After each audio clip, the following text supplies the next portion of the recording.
Hello बच्चों, आज हम लेके आए हैं फिजिक्स सेकंड के चैप्टर 15 को। इस चैप्टर का नाम है तरंगों का अध्यारोपण, विस्पंद, सुपरपोजिशन ऑफ वेव बीट्स।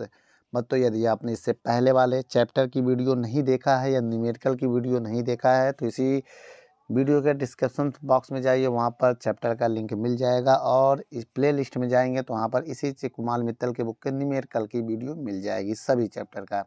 ठीक है बच्चों, आइए पहली हेडिंग आपके स्क्रीन पर। चलिए बच्चों, आपके स्क्रीन पर हेडिंग दिख रही होगी। कह रहा है तरंगों का अध्यारोपण सिद्धांत। जब किसी माध्यम में दो या दो से अधिक प्रगामी तरंगे एक साथ परंतु एक दूसरे को प्रभावित किए बिना चलती हैं, तब माध्यम के प्रत्येक कण का किसी क्षण परिणामी विस्थापन दोनों तरंगों के अलग अलग उत्पन्न विस्थापन के योग के बराबर होता है। इसका मतलब इसमें यह भी कहा जा रहा है जो y है वो y1 प्लस y2 के बराबर होगा। ये समझ में आया बेटा? ये परिणामी तरंग हो गया, समझ में आया, जिसे हम लोग यहाँ डिनोट कर दे रहे हैं। देखिए, परिणामी विस्थापन मतलब y की बात कर रहा है। उसके बाद अलग अलग उत्पन्न विस्थापनों का योग अलग अलग, तो इसी में विस्थापनों मतलब इसमें y1 भी आ जाएगा और y2 भी आ जाएगा। तो वही चीज़िया है, यहाँ पर दिखा दिया गया है। इतना समझ में आ गया? वीडियो को रोक कर नोट कर लो, फिर आगे हम देखते हैं। चलिए बच्चों, आइए दूसरी हेडिंग पढ़ते हैं, ध्वनि तरंगों में विस्पंद। बच्चों, हम आपसे बता दें, जब कभी दो लगभग समान आवृत्ति वाली ध्वनि तरंगे एक साथ उत्पन्न हो तो उनके अध्यारोपण से जो परिणामी तरंग उत्पन्न होती है, जो परिणामी तरंग, कौन सी तरंग? ध्वनि तरंग बेटा। जो परिणामी ध्वनि तरंग, इसमें लिख देना, जो परिणामी ध्वनि तरंग उत्पन्न होती है उसकी तीव्रता किसी बिंदु पर अधिक और किसी बिंदु पर कम, कम मतलब न्यूनतम, कम का मतलब बेटा न्यूनतम होती है। इसी घटना को विस्पंद कहते हैं। अब बच्चों फिर समझो, जब हम लोग बोलते हैं तो माइक में आप एरो देखे होंगे ऐसे ऊपर नीचे जाते हुए। कभी कभी बहुत हाई हो जाता है, कभी कभी बहुत लो हो जाता है, कहीं कहीं ग्राफ चढ़ जाता है तो कहीं कहीं ग्राफ उतर जाता है। तो इसी चढ़ाव और उतार को जो घटना होती है ना, उसी को हम क्या कहते हैं? विस्पंद कहते हैं बेटा। उसी क्या कहते हैं? विस्पंद। अब देखिए बेटा, जैसा कि चित्र में दिखाया गया, आपकी स्क्रीन पर एक चित्र है। उस चित्र को बेटा वीडियो को रोककर नोट करके बना लो कॉपी में।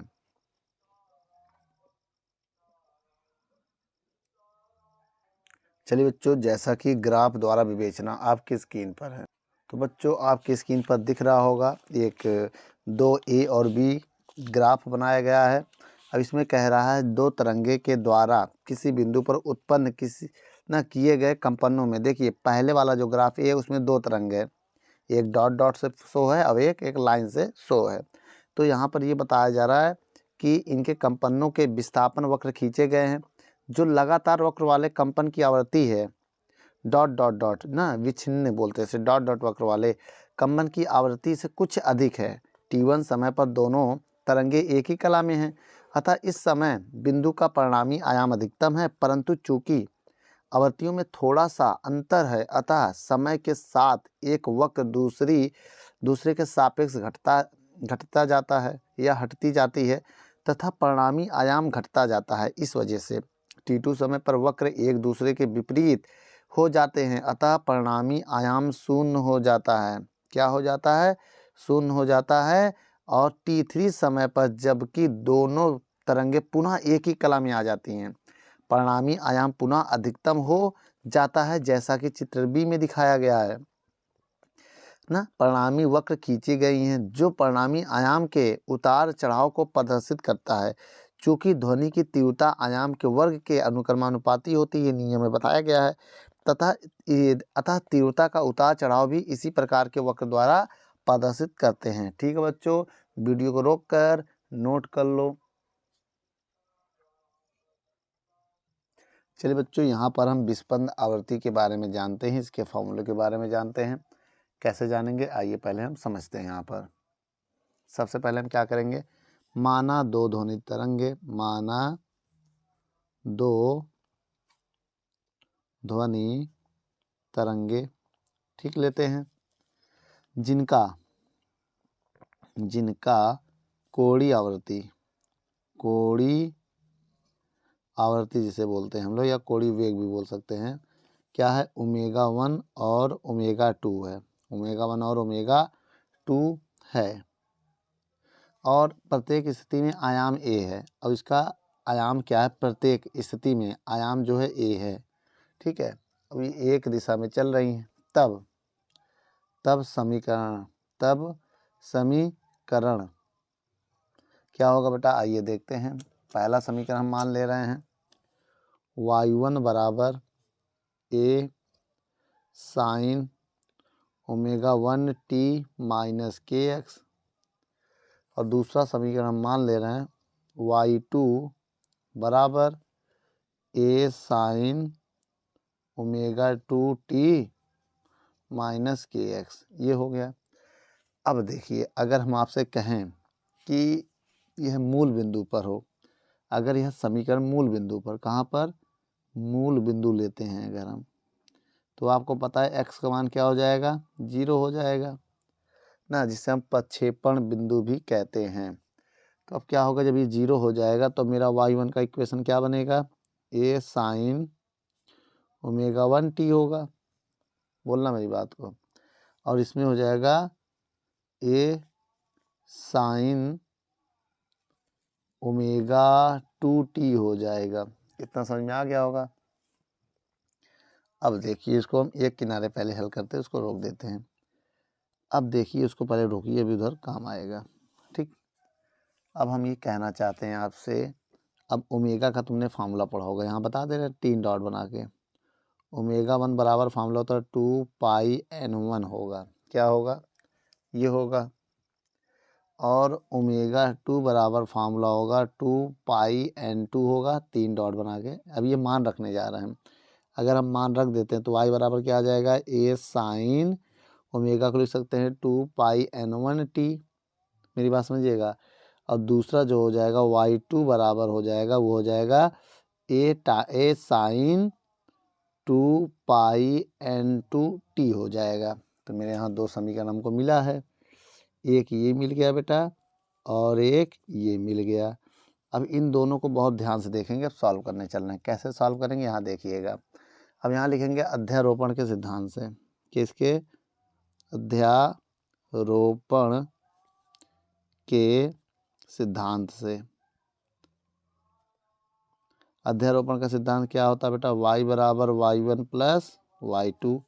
अब देखो बेटा, y बराबर y1 का मान रखेंगे, ये है ए साइन ओमेगा, ओ सॉरी 2 होगा, ए साइन 2 पाई n1 टी प्लस y2 का मान क्या है, ए साइन 2 पाई n2 टी। ये हो गया। अब इसमें एक फार्मूला लगेगा बेटा, sine c plus sine d. ये अगर कॉमन कर लें हम, अगर हम एक कॉमन कर लें तब एक फार्मूला लग जाएगा। क्या लगेगा, देखना, एक कॉमन हो गया, साइन 2 पाई n1 टी साइन 2 पाई n2 टी। अब देखिए, फार्मूला हम आपको बता दें, फार्मूला यहाँ लिख दे रहे हैं, यहाँ फार्मूला लिखने जा रहे हैं बेटा, sine c plus sine d. इसका एक फार्मूला होता है sine c plus sine d, क्या होता है, 2 साइन, ब्लैक पेन से लिखेंगे ताकि समझ में आए, फार्मूला है 2 sine c plus d by 2, फिर dot cos c minus d by 2।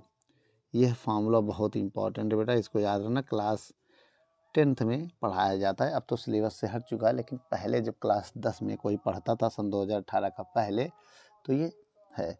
अगर आप सन 2018 के पहले की मैथ की वीडियो देखना चाहते हैं तो आप कमेंट कीजिए, मैं उसकी वीडियो बना दूंगा। चलिए बच्चों, अब ये फार्मूला अप्लाई करने जा रहे हैं यहाँ पर हम। कैसे अप्लाई होगा, देखो, वाई ए, देखो ये 2 है तो 2 लिख दिया, फिर साइन है तो साइन लिख दिया। अब ये देखो, ये सी हो जाएगा, ये पूरा मेरा सी का काम करेगा और ये पूरा मेरा डी का काम करेगा। समझ में आया, किसका काम करेगा, सी और डी। तो देखो, सी प्लस डी है, पहले इनको जोड़ेंगे हम। क्या करेंगे, इनको हम जोड़ेंगे, फिर 2 से भाग करेंगे। तो सी प्लस डी बाई 2, ये हो गया एक। उसके बाद कॉस आएगा, सी माइनस डी बाई टू। सी क्या है? 2πn1t minus 2πn2t by 2। इतना समझ गए। अब आगे देखिए, y बराबर इसको लिख सकते हैं 2a। पहले हम कॉस वाला लिखेंगे, फिर समझो, पहले हम कॉस लिखेंगे फिर साइन लिखेंगे ना, गुणे में तो आगे पीछे लिख सकते, पहले कॉस लिख रहे हैं, कॉस। अब 2π कॉमन कर लो, क्या कॉमन कर लें हम? 2πt कॉमन कर ले रहे हैं, तो अंदर क्या बचेगा? n1 माइनस n2 बटे 2। अब साइन में भी यही करेंगे हम, साइन 2πt कॉमन कर लेंगे तो क्या आएगा? n1 प्लस n2 बाई 2 बचेगा। अब यहाँ पर देखिए 2 से 2 कैंसल, 2 से 2 कैंसल। अब हमारे पास क्या बचा? y बराबर बचा 2a। क्या बचा बेटा? y बराबर 2a कॉस पाई इधर कर रहे हैं, क्या बचेगा? Pi T n1 minus n2। अब इधर बचा sine pi T n1 plus n2, ये बचा। अब इतने के बाद हम मान ले रहे हैं, इतना करने के बाद अब हम क्या करने हैं? अरे बहुत ध्यान समझिएगा, थोड़ा कठिन भी है और आसान भी है। देखो बेटा, इतना करने के बाद अब हम मान ले रहे हैं, यदि आयाम, परिणामी आयाम मान ले रहे हैं कैपिटल ए, इसको मान ले रहे हैं capital A, 2a cos pi T n1 minus n2 को, ये आयाम मान लिया। क्या मान लिया इसको हम? आयाम। अब ये मनवा, इसको हम यहाँ रखेंगे तो क्या मिलेगा हमको? 2, बहुत ध्यान देखना बेटा, 2a नहीं, पूरे को हमने ये मान लिया तो a हो जाएगा मेरा। क्या हो जाएगा? a sine pi n1 plus n2 हो जाएगा, और साथ में t रहेगा। t को थोड़ा अच्छा कर दिया, देखो पाई लिखा और t को किनारे कर दिया थोड़ा अच्छा लगने के लिए। आप पहले भी यहीं भी t कर सकते हैं तो कोई दिक्कत नहीं है। तो ये आपका क्या आ गया? समीकरण आ गया। अब इसके बाद दो कंडीशन बनेगा मेरा, दोनों हम देखेंगे। अब इसके बाद बेटा हम यहाँ से फिर से सॉल्व करेंगे कुछ कंडीशन, दो केस है, वो केस को भी देखेंगे। अब यहाँ केस नंबर 1 होगा अधिकतम आयाम के लिए, आयाम के अधिकतम मान के लिए, आयाम के अधिकतम मान के लिए, अधिकतम मान के लिए। ठीक बेटा, आयाम के अधिकतम मान क्या होगा पहले ये समझो। अब आपको हम बता दें कि अधिकतम मान +1 होता है। जैसे मान लीजिए आयाम क्या था, ये पूरा आयाम था ना। अब इसका जो गुणांक होता है, आयाम सुना, वही लेंगे हम गुणांक। देखिए बेटा, जब आयाम का, देखो आयाम का अधिकतम मान इसी पे निर्भर करेगा। इसका मान अगर अधिकतम है तो आयाम भी अधिकतम होगा, इसका मान न्यूनतम तो आयाम भी न्यूनतम होगा। तो इसका अधिकतम मान 2 होता है। देखिए cos pi T n1 minus n2 को हम मान ले रहे हैं या तो +1 या तो -1, दोनों मानेंगे, दोनों में अधिकतम मान ही होगा। अब देखिए ये मान किसका होता है? सबसे बड़ी बात, ये मान होता है कॉस, देखिए के, एम के वैल्यू मान ले रहे हैं, के एक्स मान ले, अगर हम यहाँ पर क्या माना, के पाई का मान +-1 होता है। अभी के का कोई भी मान ले सकते हैं। अब यहाँ के का हम 1 0 1 2 3 4 डॉट डॉट डॉट कोई वैल्यू ले सकते हैं। के 0 0 मान +1 होगा, 1 का मान -1 होगा, फिर 2 का मान +1 होगा। फिर देखिए बेटा, ऑड अब इवन, प्लस माइनस का मतलब समझो, कॉस में अगर सम वैल्यू रखेंगे, जैसे 2 पाई 4 पाई 6 पाई तो सम नंबर आएगा ना। अब जब विषम नंबर रखेंगे तो -1 आएगा। सभी सम पे +1 होता है, सभी विषम पे -1 होता है। ये कॉस की वैल्यू होती है। अब इसी को हम लिख सकते हैं cos pi T n1 minus n2। अब प्लस माइन, देखो +1 -1 किसकी वैल्यू होती है? कॉस के पाई की वैल्यू होती है। कॉस से कॉस कैंसल। अब मेरे पास क्या बचा? Pi T n1 minus n2 बराबर के पाई। अब यहाँ कटेगा कुछ ना, क्या कटेगा? पाई से पाई भी कैंसिल हो गया। टी का मान निकालेंगे तो के बटे n1 माइनस n2 आ गया। भाई इसको बटे में लगा देंगे ना के, तो के बटे क्या आ गया? n1 माइनस n2, तो किसका मान आ गया? टी का मान आ गया। अब इससे हम क्या सीखें? अब आइए बताते हैं क्या सीखें। अब इससे ये सीखें, अगर हम के का मान यहाँ पर क्या रखें, ये वाला जो मान रखें 0 1 2 3 डॉट डॉट रखें, तो पहले हम t का मान क्या आएगा, जब 0 रखेंगे, 0 में किसी भी नंबर से भाग देंगे तो 0 आ जाएगा। अब हम 1 रखेंगे तो 1/n1 माइनस n2 आएगा। अगर हम यहाँ 2 रखें तो 2/n1 माइनस n2 आएगा। अगर हम 3 रखें तो n1 माइनस n2 आएगा। k की जगह रखेंगे डॉट डॉट आता रहेगा। तो एक वैल्यू ये हो जाएगी, दूसरी ये हो जाएगी और तीसरी ये हो जाएगी। जब भाई k की वैल्यू रखेंगे 0 1 2 3 तो वो k की जगह बदलता चला जाएगा। तो इससे हम क्या समझे बेटा कि जिसका आयाम अधिकतम होगा उसकी तीव्रता भी अधिकतम होगी। ये है। अब न्यूनतम के लिए भी देख लेते हैं बेटा। इसका मतलब बेटा इसका अधिकतम तीव्रता 1 सेकंड में अधिकतम तीव्रता क्या होगा, n1 माइनस n2 होगा। ठीक है बेटा। दो लगातार अधिकतम तीव्रताओं के बीच का समय अंतराल क्या होगा, 1/n1 माइनस n2 होगा। अब 1 सेकंड में n1 माइनस n2 बार ये अधिकतम तीव्रता होगी। ये तो ये केस हो गया। अब आइए दूसरा भी सिम देख लेते हैं। तो बच्चों आयाम के न्यूनतम मान के लिए इस यहाँ जगह नहीं बचा है ना, तो थोड़ा पहले इसको आइए कंप्लीट कर लेते हैं, फिर हम दूसरे उसमें देख लेते हैं। अब यहाँ लिखेंगे 2 लगातार, समझना मेरी बात, 2 लगातार अधिकतम तीव्रताओं के बीच समय अंतराल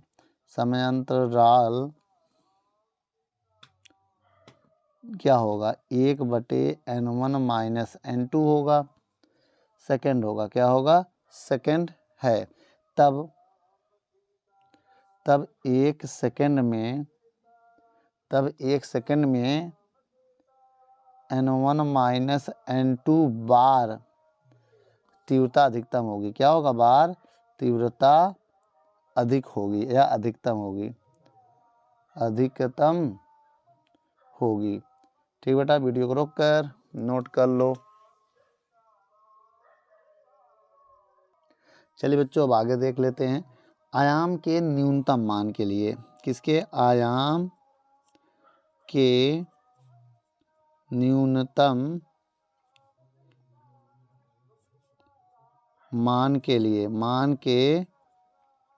लिए ठीक है। अब इसमें क्या होगा बेटा, सबसे पहले हम इसकी बात को समझते हैं। देखिए अब इसमें क्या होगा, आयाम क्या था मेरा, कॉस पाई एंगल लेंगे बेटा, जो भी आयाम का था जैसे उसमें लिया था। n1 माइनस n2 टी था ना, टी भी लगा दो। टी बराबर न्यूनतम मान 0 होता है। अब यहाँ पर क्या मानेंगे बेटा, कॉस 0 किसका मान होता है,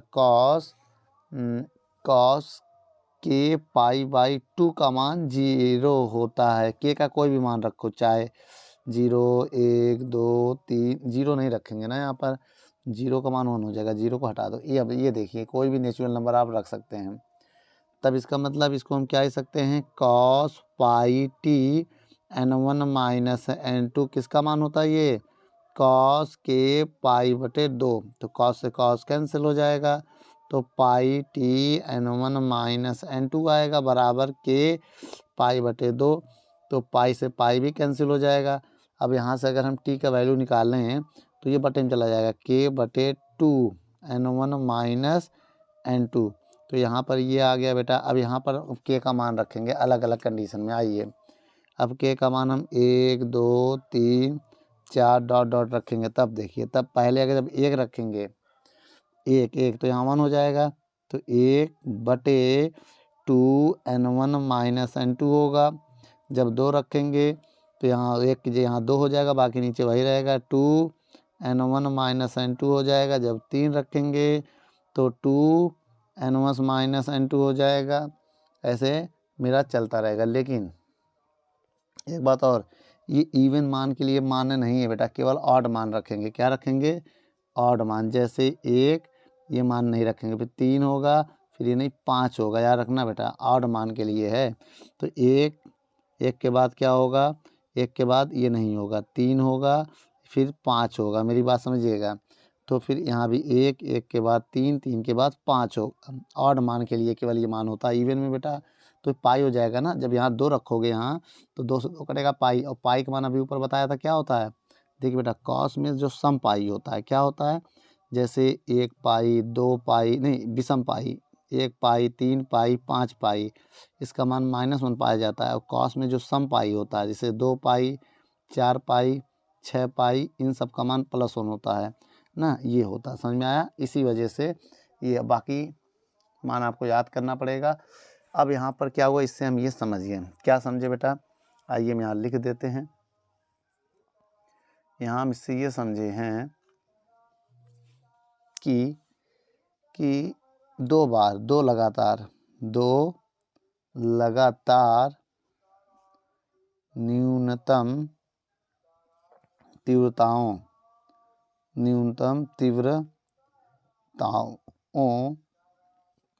के बीच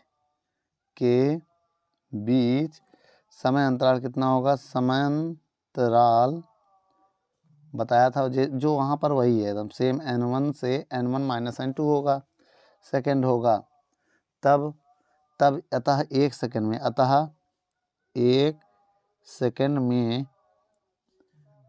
n1 - n2 बार तीव्रता न्यूनतम होगी। ठीक बेटा, वीडियो को रोककर नोट कर लो। बच्चों आइए चौथी हेडिंग देखते हैं। विस्पंदों के व्यवहारिक उपयोग क्या क्या है? इसके कई उपयोग है, जैसे नंबर 1 आवृत्ति ज्ञात करना। पहला उपयोग इसका क्या है? आवृत्ति ज्ञात करना। और दूसरा उपयोग क्या है बेटा इसका? जैसे बाजों को समस्वरण करना, बाजों को समस्वरण करना। ठीक है। और तीसरा पॉइंट इसका जो है, खानों में खतरनाक गैसों को पता लगाना। खानों में, कोयले खानुआ वगैरह वगैरह, खानों में खतरनाक गैसों का पता लगाना, गैसों का पता लगाने में। आइए बच्चों, आपकी स्क्रीन पर इनके बारे में थोड़ा सा वर्णन किया गया है। आइए एक बार इसको पढ़ लेते हैं। क्या कह रहा बेटा? आवृत्ति ज्ञात करना, पहली हेडिंग है। यदि हम किसी स्वरित्र की आवृत्ति n1 ज्ञात हो, तो हम किसी दूसरे स्वरित्र की आवृत्ति जो लगभग n1 के बराबर है, विस्पंदों की सहायता से ज्ञात कर सकते हैं। इसके लिए दोनों स्वरित्रों को साथ साथ बजाते हैं। माना 1 सेकंड में x विस्पंद सुनाई पड़ते हैं, तब दूसरे स्वरित्र की आवृत्ति n1 + x है तथा यह n1 - x होगी। अब इस स्वरित्र की भुजा पर थोड़ा सा मोम लगाकर इसकी आवृत्ति कुछ कम कर देते हैं। फिर दोनों स्वरित्रों को पुनः साथ साथ बजाकर विस्पंद सुनते हैं। यदि विस्पंदों की संख्या पहले से कम आती है, तो इसका अर्थ यह हुआ कि दूसरे स्वरित्र की आवृत्ति कम किए जाने पर पहले स्वरित्र की आवृत्ति के और पास आ गई। यह तभी संभव है जब दूसरे स्वरित्र की आवृत्ति पहले स्वरित्र के अपेक्षा अधिक हो। अतः दूसरे स्वरित्र की आवृत्ति n1 + x है। इसके विपरीत यदि मोम लगाने पर विस्पंदों की संख्या पहले से अधिक हो जाती है, तो दूसरे स्वरित्र की आवृत्ति n - x होगी। ठीक है बेटा, अब आइए दूसरे नंबर को पढ़ते हैं। बाजों को समस्वरण करना। बाजे वाले अपने बाजों को समस्वरण करने के लिए विस्पंदों का उपयोग करते हैं। वे बाजों को एक के बाद एक बजाते हैं तथा एक की आवृत्ति को इस प्रकार समायोजित करते हैं कि इसकी ध्वनि, बच्चों इसमें क्या है, इसकी ध्वनि उनके कानों को दूसरे बाजे की ध्वनि के समान प्रतीत होने लगती है। इस प्रकार के वे दोनों बाजों की आवृत्तियों को लगभग बराबर कर लेते हैं। फिर वे उन्हें एक साथ बजाकर विस्पंद सुनते हैं। अब वे एक की आवृत्ति को इस प्रकार समायोजित करते हैं कि विस्पंदों की संख्या धीरे धीरे कम होने लगे तथा अंत में वे सुनाई देना बंद हो जाए। इस स्थिति में दोनों बाजों की आवृत्तियां बिल्कुल बराबर हो जाती है। आइए बच्चों, तीसरी हेडिंग को अब हम पढ़ते हैं। खानों में खतरनाक गैसों को पता लगाने में। इसके लिए समान प्रकार के 2 छोटे पाइप लेकर एक पाइप को शुद्ध वायु तथा दूसरे पाइप में खानों की वायु प्रवाहित करते हैं। यदि खानों की वायु शुद्ध है तो दोनों पाइप समस्वरित्र होते हैं, अतः विस्पंद सुनाई नहीं देते हैं। परंतु यदि खानों की वायु में खतरनाक गैसें जैसे मीथेन आदि मिली हैं तो वह वायु का घनत्व कम हो जाती है, ध्वनि वेग बढ़ जाता है, जिससे ध्वनि का वेग बढ़ जाता है। ध्वनि वेग बढ़ने से उस पाइप द्वारा उत्पन्न स्वर की आवृत्ति बदल जाती है, अतः विस्पंद सुनाई देने लगते हैं। ठीक है बच्चों, वीडियो को रोक कर नोट कर लो। यदि आपने इससे पहले वाले चैप्टर या बाद वाले चैप्टर नहीं देखा है तो इसी वीडियो के डिस्क्रिप्शन बॉक्स में जाइए, वहाँ पर लिंक मिल जाएगा। यदि आप इस चैप्टर का न्यूमेरिकल वीडियो देखना चाहते हैं तो वो आप प्ले लिस्ट में जाइए, वहाँ पर मिल जाएगा। धन्यवाद बच्चों।